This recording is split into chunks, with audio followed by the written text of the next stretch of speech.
আপনি কোমর, হাঁটু, রগ, পিঠ সহ বিভিন্ন ধরনের জয়েন্টের ব্যথার সমস্যায় ভুগছেন। পেইন কিলার থেকে সাময়িক আরাম পেলেও পাচ্ছেন না স্থায়ী সমাধান। তাহলে এবার থামুন।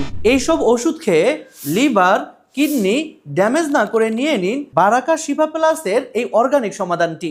সকল ধরনের নতুন ও পুরাতন ব্যথার সমস্যা সমাধানে আমরা নিয়ে এসেছি এই বারাকা শিফা প্লাসটি। আয়ুর্বেদিক ফর্মুলায় তৈরি এই বারাকা শিফা প্লাসটিতে রয়েছে পুদিনা পাতা, কালো জিরা, আদা, রসুন সহ বিভিন্ন প্রাকৃতিক উপাদানের নির্যাস, যা ব্যথার স্থানে মালিশ করলে দ্রুত ত্বকের মধ্যে প্রবেশ করে কাজ করতে শুরু করে এবং নিয়মিত ব্যবহারে এসব সকল ব্যথাকে স্থায়ীভাবে দূর করে শরীরকে সুস্থ করে তোলে। এটিতে কোনো রাসায়নিক ব্যবহার করা হয়নি, তাই পার্শ্ব প্রতিক্রিয়ার কোনো ভয় নেই। আমাদের এই প্রোডাক্টটি BCSIR ল্যাব টেস্টেড। তাহলে আর দেরি কেন? নিজের অথবা বৃদ্ধ বাবা মায়ের ব্যথার সমস্যার সমাধানে আজই অর্ডার করে ফেলুন আমাদের এই বারাকা শিফা প্লাসটি। অর্ডার করতে স্ক্রিনে দেওয়া নাম্বারে কল করুন অথবা অর্ডার বাটনে ক্লিক করে আপনার অর্ডারটি কনফার্ম করে ফেলুন।